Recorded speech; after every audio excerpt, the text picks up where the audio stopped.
Hi guys, welcome to with in vlogs. ఎందుకు అంత హడావిడిగా వెళ్తున్నాను అనుకుంటున్నారా? ఈరోజైతే పిల్లలు స్కూల్ దగ్గరికి వెళ్ళాలండి. ఫీజులు, యూనిఫామ్స్కి, బుక్స్కి ఫీజులు అమౌంట్ కట్టాలనేసి నేనైతే వెళ్దామని రెడీ అయ్యాను. ఈలోపు చూస్తే వాటర్ క్యాన్ అయితే అయిపోయింది ఫ్రెండ్స్. సో మళ్ళీ వచ్చేసరికి మూసేస్తారు అంగడి అనేసి క్యాన్ తెచ్చి పెట్టేసి వెళ్తే రిలాక్స్గా రావచ్చు అనేసి అయితే క్యాన్ అయితే తీసుకురావడానికి వెళ్ళాను. క్యాన్ తీసుకొచ్చిన తర్వాత అయితే ఇంక స్కూల్ దగ్గరికి వెళ్ళిపోవాలి. ఉదయాన్నే అయితే నేను ఈరోజు వంట అయితే చేసేసాను. ఆ వీడియో దీని తర్వాత పెట్టాను నేను. మనం చదివే రోజుల్లో అంత ఫీజులు లేవు ఫ్రెండ్స్. అదిగోండి, నేను ఇక్కడైతే వచ్చాను స్కూల్ దగ్గరికి వెళ్దామని. స్కూల్కి వెళ్ళడానికంటే ముందు నేను చేసుకున్న పనులు ఇవి. దొండకాయలు కోస్తాను, బయటకు వస్తే కోతి చూడండి. మా సన్నజాజుల చెట్టుని 5 years అయింది పెట్టి. దాన్ని ఎప్పుడు బీకేసినాయి మొత్తం మిడిల్లో కట్ చేసేసినాయి. ఎండిపోయింది. నేను మొన్న చూసుకున్నాను, అప్పటికే ఎండిపోయింది అది. ఈ కోతులు చేసే పని అంతా ఇంత కాదు. మనీ ప్లాంట్ ఆకులు తింటాయి, మల్లె పువ్వులు తింటాయి, మల్లె చెట్లు ఆకులు తింటాయి, చిగుర్లు ఏవి బతకనేవు. ఇంట్లో మనీ ప్లాంట్ ఒక్కటి కూడా లేకుండా చేసేసినాయి. మేము బయటికి వెళ్ళి ఉన్నప్పుడల్లా ఇంట్లో దూరేది అన్నీ నాశనం చేస్తాయి. కాలనీ వాళ్ళంతా మాట్లాడుకొని కోతులు పట్టుకునే వాళ్ళు, కానీ మన ఇంటికి 1000 రూపాయలు చొప్పున తీసుకొని మరీ డబ్బులు ఇచ్చాం. 1 week రాలేదు. మళ్ళీ నెక్స్ట్ డే నుంచి కంటిన్యూ అయిపోయినాయి. అవి మనల్ని వదిలిపోవు, ఎందుకంటే వాళ్ళ ప్లేస్ ఇదే కాబట్టి. మనమే వాళ్ళ ప్లేసుల్లోకి వచ్చాం. నేనైతే బయట చెట్టుకుని దొండకాయలు అయితే కోసాను.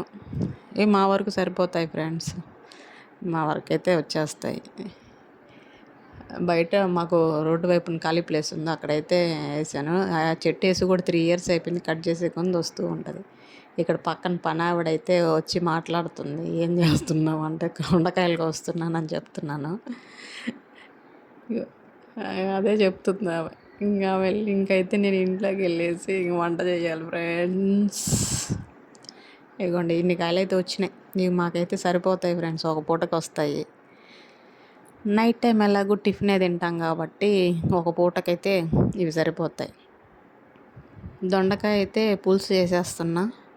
ఇది మా అమ్మమ్మ చేసే స్టైల్లో పులుసు అనమాట, చాలా బాగుంటుంది.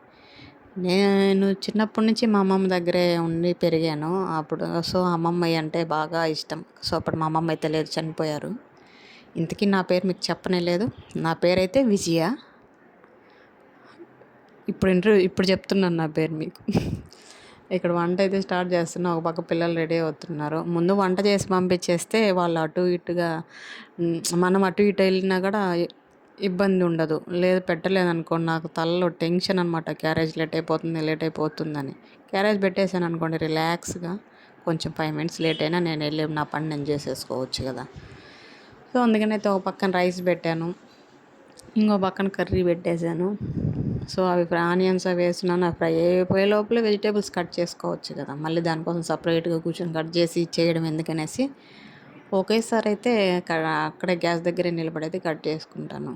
సింక్లో అయితే గిన్నెలు ఉన్నాయి. వీళ్ళని పంపించేసిన తర్వాత వాటి పని అయితే చూసి నేను రెడీ అయిన వీడియో అయితే ఇందాక పెట్టాను. ముందు వెనక జంబుల్ అయ్యింది. ఎందుకంటే నైటీతో ఫస్ట్ స్టార్టింగ్లోనే నైటీ పెడితే బాగోదు అనేసి డ్రెస్ వేసుకున్న క్లిప్ అయితే పెట్టాను ఫ్రెండ్స్. స్కూల్ నుంచి వచ్చిన తర్వాత జీడిపప్పులు అయితే ఎండబెట్టాను. ఇవి మా ఆడపడుచు వాళ్ళు ఒరిస్సా నుంచి వస్తుంటే వాళ్ళకి తక్కువలో దొరుకుతాయి అక్కడ. సో వాళ్ళు ఒక ప్యాకెట్ తెచ్చి ఇచ్చారు. అవి ఆల్రెడీ నేను కొన్నవి ఉన్నాయి. ఇవి ఇలాగే ఉంటే మెత్తగా పాడైపోతాయని ఎండబెట్టుకుంటున్నా. ఇక్కడ పైకి అయితే వచ్చి 2 షాపులకి అయితే స్టాక్ తీసి పెట్టాలి. అవి అయితే తీస్తున్నా. ఇది తీసినాక ఇంకా లంచ్ టైం అవుద్ది కదా. సో ఈలోపు మా వారు కానీ వస్తే ఆయన బిల్లు కొట్టుకుంటారు. అందుకని ఈలోపు నేను తీసి రెడీగా పెట్టేస్తాను, ఖాళీగా ఎందుకు ఈ గ్యాప్లో అనేసి అయితే స్టాక్ తీస్తూ ఉన్నాను. మేము చేసే కంపెనీలు అయితే ఇవే friends. Alps, rosemary, good vibes, Nivea company చేస్తున్నాము ప్రస్తుతానికి. సేల్ అంతంతగా ఏమి ఉండదు, యావరేజ్. జరిగినప్పుడు జరుగుతుంది, జరగనప్పుడు చెప్పలే. సో నేను ఇదైతే స్టాక్ తీసేసాను. ఇవన్నీ కింద పెట్టేసుకున్నాను. వచ్చిన తర్వాత బిల్ కొట్టినాక అన్నీ ప్యాక్ చేసుకోవాలి. ఇదైతే కొబ్బరి కాలుస్తుంది ఏందనుకుంటున్నారా? ఇది అమావాస్య మంగళవారం రోజు తీసిన నైట్ క్లిప్ ఇది మా అత్తయ్య గారు చెప్పారనమాట నాకు పెళ్ళినప్పుడు. అమావాస్య రోజు ఎండు కొబ్బరి కాల్చాలి. అది కాల్చింది ఇల్లంతా పొగ చూపించాలి. సో అది కాలినాక వచ్చిన బూడిదని అందరం బొట్టయితే పెట్టుకుంటాం. నేను మా పిల్లలు చిన్నగా ఉన్నప్పుడైతే మంగళవారాలు, శుక్రవారాలు కూడా ఇంట్లో కాలిస్తే మంచిదని కాల్చేదాన్ని. ఇట్లా నల్లగా వచ్చిందని బొట్టయితే పెట్టుకునేవాళ్ళం. ఇవి సైకిల్ చూస్తారా ఫ్రెండ్స్, దొంగలు ఫ్రెండ్స్. సైకిల్ టైర్ని ఎత్తుకొని వెళ్ళారు ముందు, వెనకాల టైరు. అప్పటికి సైకిల్ని చెట్టుకి, అదిగోండి అక్కడ చూపిస్తా, అన్ని సైకిళ్ళు కలిపి అక్కడ లాక్ వేసున్నా. అదే వాడికి సైకిల్ తీసుకెళ్ళాను రాక టైర్ తీసుకెళ్ళాడు ఫ్రెండ్స్. ఇక్కడ చూడండి దొంగ మంకి పోతా ఉంది. ఓకే ఫ్రెండ్స్, ఇవాళ వీడియో నచ్చినట్లయితే లైక్ చేయండి ఫ్రెండ్స్.